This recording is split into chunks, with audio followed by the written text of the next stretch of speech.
자, 옆 사람 보고 인사하겠습니다. 자, 당신을 볼 때마다 내 마음에 감동이 넘칩니다. I love you. 자, 1986년 1월 28일 날 전 세계를 경악하게 했었던 큰 사건이 발생했습니다. 미국에서 이 야심차게 준비했었던 우주왕복선 이 챌린저가 발사한 지 73초 만에 공중에서 폭발한 것입니다.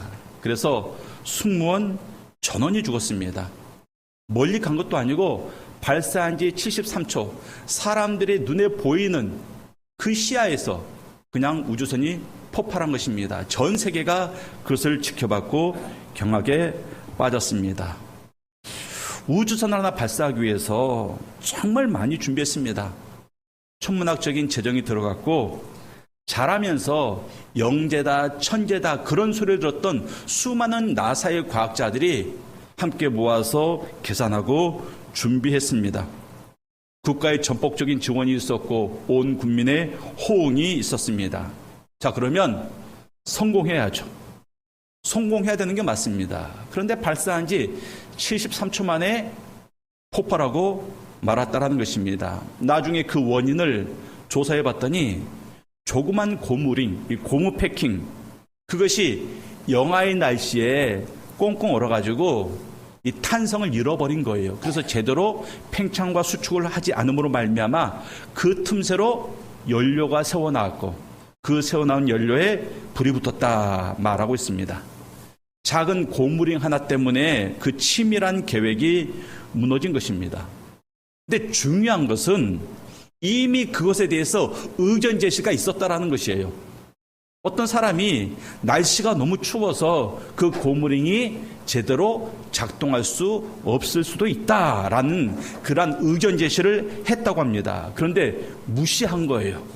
무시하고 몇 번 발사를 연기했거든요. 연기하다 보니까 더 이상 연기할 수 없다. 그래서 그냥 그 조언을 무시하고 아주 추운 날씨에 우주선을 발사했던 겁니다. 그리고 실패한 겁니다. 고무링 때문이 아니죠. 그 조언을 무시했기 때문에 실패한 겁니다. 인생을 살다 보면 중요한 선택의 순간들이 있습니다. 특별히 위기의 상황 속에서 누구의 말을 듣느냐, 그게 굉장히 중요해요. 그게 운명을 가르기도 합니다.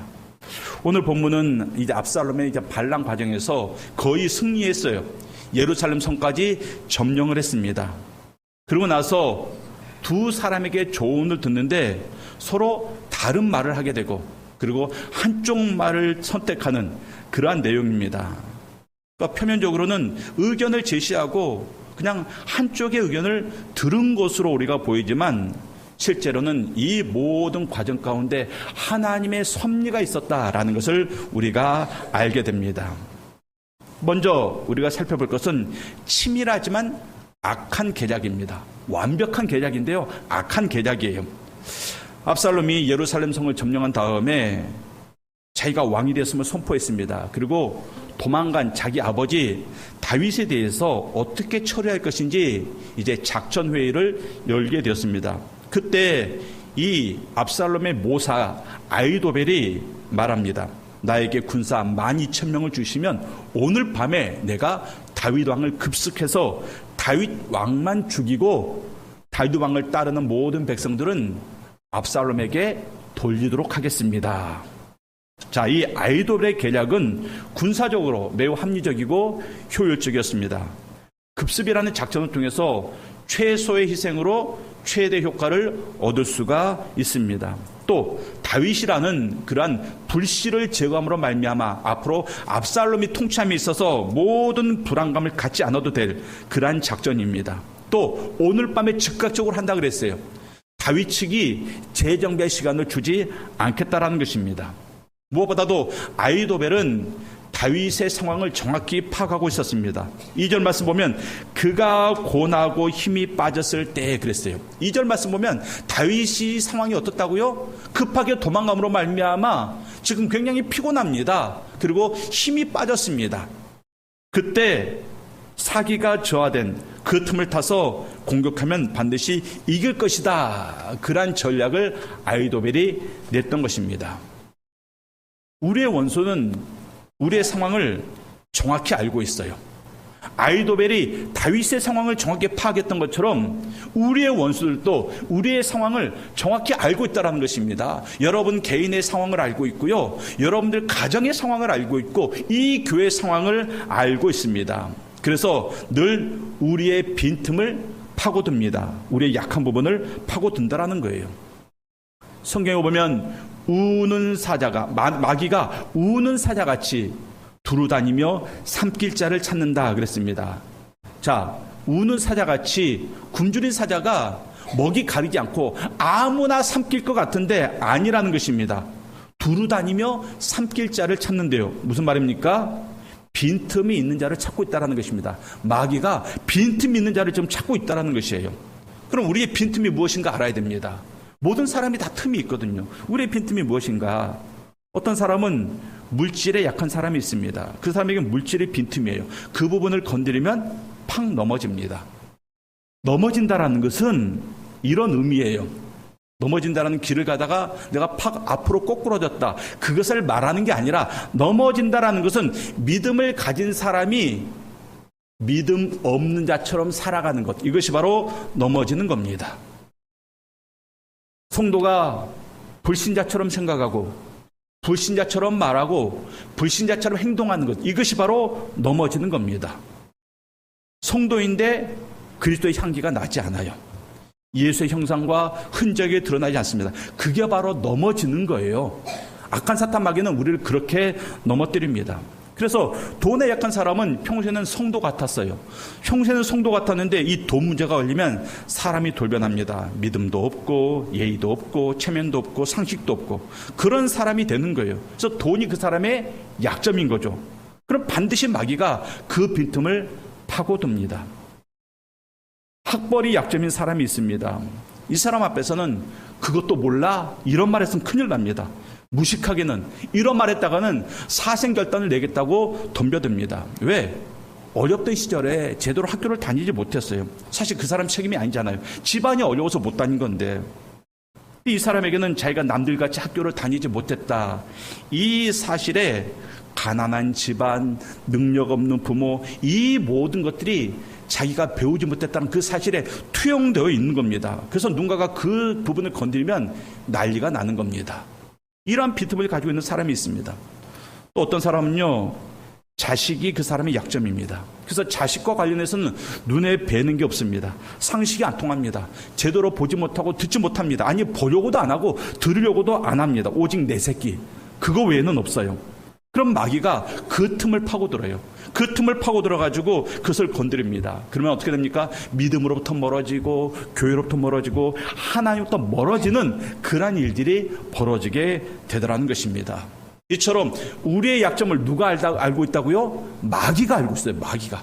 너무나도 정확하게 알고 있습니다. 그래서 더욱 기도함으로 우리의 약점을 가진 인간적인 모습이 드러나는 것이 아니라 우리 안에 있는 예수의 형상과 예수의 흔적이 드러나도록 우리 안에 있는 성령 충만한 그런 모습이 드러나도록 우리는 기도하고 그래서 악한 마귀가 우리의 약점을 틈타지 못하도록 늘 우리가 경계하면서 살아야 됩니다. 아히도벨이 이처럼 다윗의 상황을 알고 있었습니다. 그리고 그를 죽이고자 악한 계략을 내놓았는데 이 계략을 본 압살롬도 흡족해하고 함께한 모든 신하들, 모든 장로들이 흡족해합니다. 4절 말씀을 보겠습니다. 4절 말씀. 압살롬과 이스라엘 장로들이 다 그 말을 옳게 여기더라. 모든 사람들이 그 말을 옳게 여겼어요. 그런데 왜 그게 악한 계략인가? 모든 사람들이 옳게 여기는데 왜 그게 악한 계략인가? 다윗 왕을 죽이려고 했기 때문에 아니죠. 어차피 반란이에요. 아들이 아버지에게 쿠데타를 일으킨 겁니다. 그리고 아버지의 첩들을 강제로 범했습니다. 이제 부자 사이에 더 이상 돌아올 수 없는 강을 건넌 거예요. 그러면 압살롬의 입장에서는 다윗을 죽이는 게 당연합니다. 정치적으로, 군사적으로 그게 맞습니다. 근데 왜 이게 악한 계략인가? 다윗이라는 사람 때문이 아니라 그를 왕으로 세우신 하나님 때문에 그런 거예요. 하나님 때문에. 다윗을 하나님이 왕으로 세웠습니다. 그것도 이스라엘 역사상 왕으로 3번이나 기름 부음 받은 사람은 다윗 왕 혼자예요. 모든 왕들은 그냥 한 번 기름 부음을 받았는데 다윗 왕만 왕으로서 3번이나 기름 부음을 받았습니다. 자, 다윗 왕을 하나님이 왕으로 세웠으면 다윗 왕을 왕위에서 폐위시킬 수 있는 사람도 누구다? 하나님 한 분뿐인 거예요. 다른 사람에 서는 안 되는 겁니다. 근데 지금 아히도벨이 그것을 하려고 하고 있습니다. 그래서 악한 거예요. 하나님의 권위에 대한 도전이거든요. 하나님은 하나님의 권위에 도전하는 것을 굉장히 싫어하세요. 모세로 보십시오. 모세 형 아론과 미리암이 모세의 권위에 도전했습니다. 그래서 하나님께서 어떻게 받으십니까? 모세를 지도자로 세우신 나에 대한 도전이다 그렇게 받아들이잖아요. 그래서 하나님께서 그것을 심판하십니다. 아담과 하와가 선악과를 먹었을 때 하나님께서 그들을 심판하십니다. 왜 선악과를 먹는 게 잘못된 거냐? 그저 과일 하나 따먹은 건데 그게 왜 잘못된 거냐? 여러 가지 원인이 있지만 여러 가지 이유가 있지만 가장 근본적인 원인이 이거예요. 그들이 그 선악과를 따먹으로 말미암아 어떻게 되려고 했기 때문에 하나님처럼 되려고 했기 때문에 그냥 먹지 말라고 한 거 그냥 맛이 궁금해서 먹었으면 괜찮아요. 그런데 왜 먹었다고요? 그것을 먹으로 말미암아 하나님처럼 되려고 했기 때문에 선악과를 먹은 것이 죄가 되는 겁니다. 하나님의 권위에 대한 도전으로 우리의 일상 가운데 우리도 쉽게 저지르는 범죄함이 있죠. 그것이 무엇인가? 말씀에 대한 불순종이에요. 말씀에 대한 불순종은 하나님의 권위에 대한 도전입니다. 직장에서 상사가 부하 직원에게 뭔가 업무를 지시했습니다. 근데 부하 직원이 안 했습니다. 못한 게 아니라 안 했어요. 그러면 그것은 무엇입니까? 그 상사의 권위에 대한 도전인 거예요. 자식들이 부모 말을 안 듣죠. 그러면 그냥 부모 말을 안 듣는 게 아니라 부모의 권위에 대한 도전인 겁니다. 부모의 권위가 땅에 떨어진 겁니다. 그래서 저희들은 저희 아이들을 키울 때 어렸을 때 좀 엄하게 키웠습니다. 집에 항상 아이들의 눈에 보는 곳에 회초리가 있었거든요. 그것도 3개가 있어요. 3개가. 그래서 부모의 말은 무조건 복종하라 가르칩니다. 부모의 말이 너희에게 이해되지 않아도 부모의 말에는 복종하는 것이다. 먼저 순종하고 그 다음에 물어봐라 그랬습니다. 왜? 아이들은 부모의 말을 옳고 그르다 따질 수 있는, 이해할 수 있는 그런 능력이 안 되잖아요. 어른들의 세계를 모르고 가정의 삶을 모르잖아요. 그러니까 그들이 이해한 다음에 따른다. 이것은 말이 안 되는 겁니다. 그래서 어릴 때는 무조건 부모의 말에 순종하는 것이다. 이렇게 가르쳤습니다. 왜 이게 중요하냐? 지금 한국 사회에는 모든 권위가 무너졌기 때문에 그래요. 부모의 권위가 무너지고 교사의 권위가 무너지고 여러 우리의 위에 있는 권위들이 다 무너져 가고 있습니다. 근데 이것이 어디까지 연결이 되느냐? 믿음 생활에까지 연결이 돼요. 믿음 생활에까지. 그래서 하나님의 권위에도 따르지 않습니다. 내가 이해되지 않고 그러면 받아들이지 않습니다. 하나님의 말씀, 성경 말씀이어도 내가 이해되지 않으면 받아들이지 않는 거예요. 신앙생활의 기준이 말씀이 아니라 내 자신입니다. 내 생각이 기준이 되는 겁니다. 내 생각이 기준이 되면 더 이상 그 신앙생활 아닌 거죠. 그 신앙생활 아닌 거예요. 그냥 종교 활동입니다.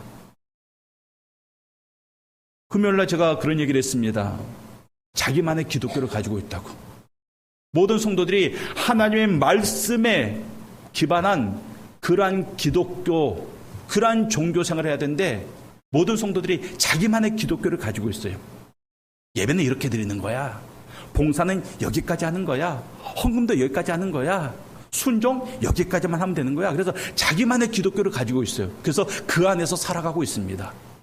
그거 우상입니다. 그게 바로 우상입니다. 그래서 성경에서는 위에 있는 권세에 복종하라 말하고 있지 않습니까? 왜? 모든 위에 있는 권세는 결국 하나님의 권세와 연결이 되어 있기 때문에 그래요. 우리가 잘 알고 있는 말씀, 로마서 13장 1절 말씀 한번 보겠습니다. 로마서 13장 1절 말씀. 자, 함께 읽겠습니다. 자, 시작. 각 사람은 위에 있는 권세들에게 복종하라. 권세는 하나님으로부터 나지 않음이 없나니 모든 권세는 다 하나님께서 정하신 바라. 자, 살다 보면 저도 그래요. 어떻게 위에 있는 권세 다 복종합니까? 복종 못할 권세도 있죠. 그렇지만 적어도 하나님의 말씀의 권위는 복종을 해야 됩니다. 그러할 때 우리가 비로소 하나님 편에 서게 되는 것입니다. 근데 아이도벨의 계략은 인간적으로 완벽했지만 악한 계략이었습니다. 왜? 하나님 편에 서 있지 않았기 때문에 그래요. 두 번째 계략이 나옵니다. 이것은 하나님이 사용하시는 지혜로운 계략입니다. 자, 아이도벨의 계략을 베풀었을 때 모든 사람들이 좋다 그랬어요. 너무나도 좋아했습니다. 그러면 그대로 하면 되잖아요. 너무나도 좋은 계략인데 그대로 하면 되는데 압살롬이 이상한 말을 합니다. 5절 말씀 봤더니 압살롬이 이르되 아렉 사람 후세도 부르라. 우리가 이제 그의 말도 듣자 하니라. 아이도벨의 계략에 대해서 모든 사람이 흡족해한 상태에서 왜 뜬금없이 후세의 의견을 듣자 이런 말을 압살롬이 왜 했을까요? 혹시라도 아이도벨의 계략에 놓친 부분이 있을까 봐서 만전을 귀하기 위해서 그랬을까요? 아닙니다. 또 더 많은 사람들의 의사결정을 통해서 다각적으로 검토해보기 위해서 그랬을까요? 그것도 아닙니다.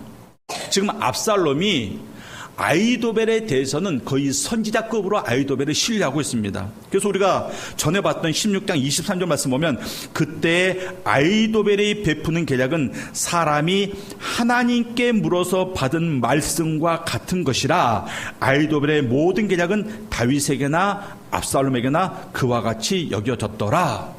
아이도벨의 계략을 베풀 때 다윗 왕도 그랬고 압살롬도 그랬고 그것을 하나님께 물어서 받은 응답, 선지자의 말처럼 여겼다라는 것입니다. 의심할 여지가 없는 거죠. 그런데 왜 후세에게 묻고자 그랬을까요? 왜 이처럼 완벽한 계략을 들었는데 앞서 16장을 보면 아이도벨이 압살롬에게 아버지의 첩들과 잠자리를 하십시오 계략을 베풀었을 때 압살롬이 물어보지 않았어요. 그때는 후세에게 물어보지 않았습니다. 그냥 그대로 따랐습니다. 근데 지금은 왜 후세에게 물어볼까요?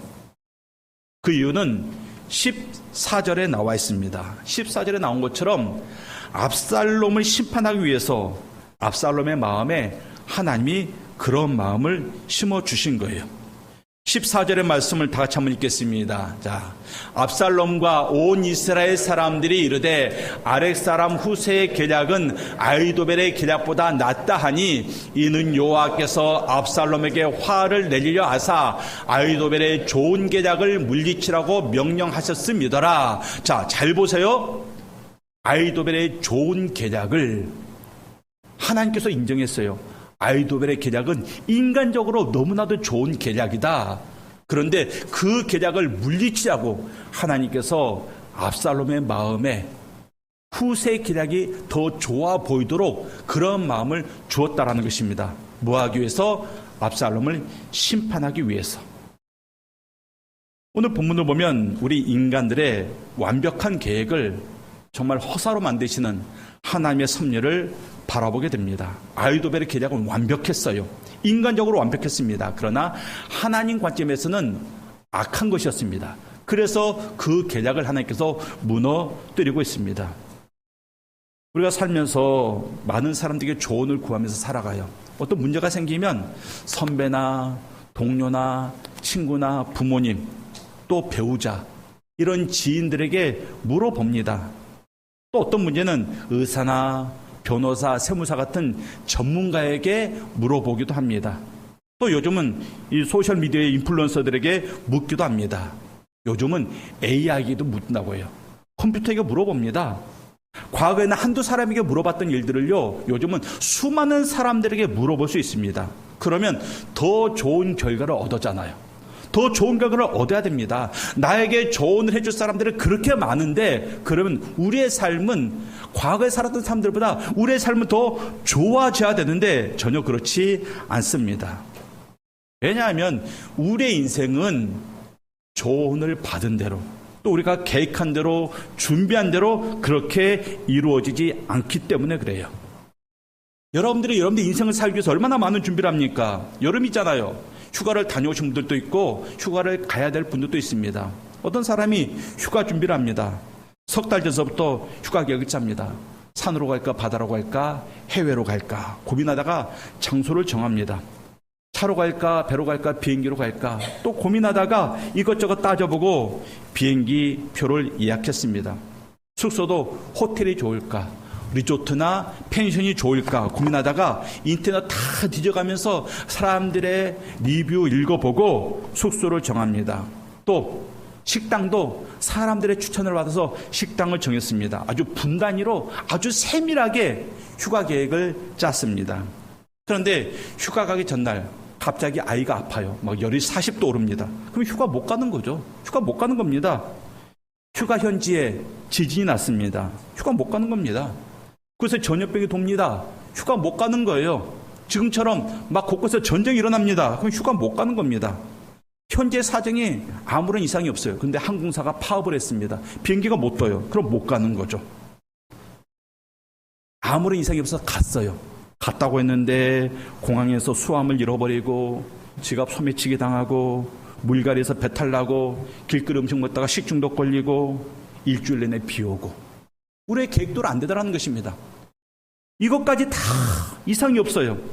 그런데 도착도 잘하고 현지 상황도 너무나도 좋은데 가서 부부싸움 했습니다. 일주일 내내 각방 쓰고 밥도 따로 먹고. 여러분 몰라요.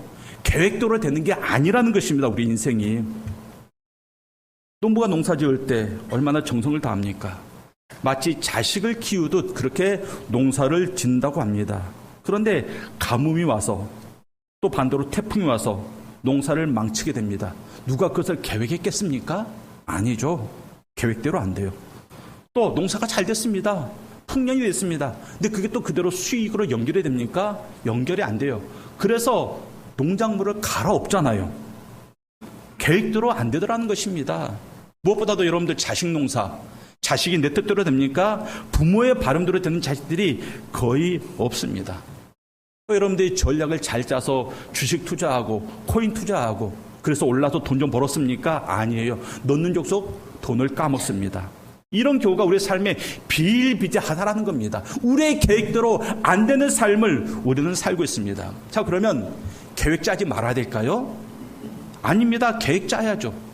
인간의 계획이 아무리 연약할지라도 계획 짜야죠. 준비해야죠.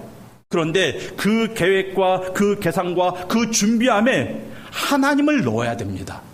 그동안 우리의 계획에 하나님이 없었어요. 우리의 계획에 하나님을 포함시켜야 한다는 것입니다. 예수님이 광야에서 말씀을 증거하실 때 저녁이 되었습니다. 근데 사람들이 가질 않아요. 지금 보내자니 가다가 굶주림에 쓰러질까 걱정했습니다. 그래서 제자들에게 먹을 것이 있느냐 물어보십니다. 먹을 것이 없습니다. 빌립 같은 제자는 사람들의 숫자가 몇 명이고 우리가 가진 돈이 얼마인데 정확히 계산해 봤더니 200데나리온의 떡이 부족합니다. 이렇게 보고를 합니다. 보세요. 상황 파악도 잘하고 현실 인식도 뛰어납니다. 계산도 빠릅니다. 예수님에게 가장 정확한 보고를 드린 것 같습니다. 근데 여러분들 예수님이 받고자 하는 보고가 그런 거였습니까? 아닙니다. 해결 방법을 예수님께서 물어보신 거예요. 해결 방법은 왜? 해결 방법이 있었거든요. 안 되는 이유를 물어본 게 아니라 해결 방법을 물어봤습니다. 근데 제자들은 안 되는 이유를 분석하고 있습니다. 왜? 제자들의 계산 속에는 예수님이 없었거든요. 그처럼 예수님의 수많은 기적들을 체험했으면서 지금 이곳에서 예수님께서 이 돌덩어리로 떡을 만들 수 있다는 사실을 그들은 알지 못했습니다. 그저 사람이 몇 명이네, 우리가 가진 돈이 얼마네, 그것만 계산하고 있었습니다. 예수님을 계산에 포함시키지 않았더라는 것입니다. 우리가 그래요. 우리가 그렇게 살고 있습니다. 우리의 인생의 계획 가운데 주님을 포함시키지 않고 있습니다. 우리가 날마다 주님의 은혜로 산다 고백합니다. 나의 나된 것은 주님의 은혜다 이렇게 고백합니다. 그런데 실상 안에서 나의 생각과 나의 계획 속에는 주님이 없다라는 것입니다. 내 노력이 있고 내 시간이 있고 내 자본은 있어요. 그런데 우리 주님의 자리는 그 계획 속에 없다라는 것입니다. 어떻게 해야 될까요? 다시 짜야죠. 앞서 여행 계획을 다시 짜봅시다. 자, 장소 정했습니다. 숙소도 정했습니다. 이동수단도 정했습니다. 먹을거리, 볼거리 등등 기타 일정 다 자세히 짰습니다. 그리고 뭐가 있어야 된다고요? 하나님이 있어야죠. 이 여행을 향한 하나님의 뜻을 그 계획 가운데 집어넣어야 됩니다. 하나님, 이 가족여행을 통해서 우리를 향한 하나님의 뜻이 무엇입니까? 그것을 우리가 알고 깨달아야 됩니다. 또 무엇을 넣어야 됩니까? 우리의 기도를 넣어야죠. 우리의 기도를. 우리의 계획보다 더 완전하신 하나님의 인도하심이 있기를 원합니다 하면서 기도해야죠. 잠언 16장 9절 말씀, 우리가 잘 알고 있는 말씀, 다시 한번 보도록 하겠습니다. 잠언 16장 9절 말씀 함께 봅니다. 시작. 사람이 마음으로 자기의 길을 계획할지라도 그의 걸음을 인도하시는 이는 여호와시니라. 결국 완벽해 보였던 아이도벨의 계략이 아니라 후세의 계획대로 움직이게 됩니다. 그리고 다윗이 승리하게 됩니다. 왜냐하면 후세의 계획은 하나님의 뜻에 합당했기 때문에 그래요. 인간적으로 얼마나 완벽했느냐, 이게 중요한 게 아니라 하나님 보시기에 합당했느냐, 이것이 우리의 인생을 결정하더라는 것입니다. 우리 사랑하는 성도님들, 여러분들 다 단기 계획이 있고 장기 계획이 있습니다. 노후 계획이 있고 또 경제 계획이 있고 다 계획이 있습니다. 그 모든 계획 속에 하나님의 뜻이 들어가고 그 모든 계획 속에 우리의 믿음의 기도가 있어서 그 모든 계획을 하나님께서 축복하시고 친히 이루어 가시기를 주님의 이름으로 축원합니다. 다 일어나서 찬양하겠습니다.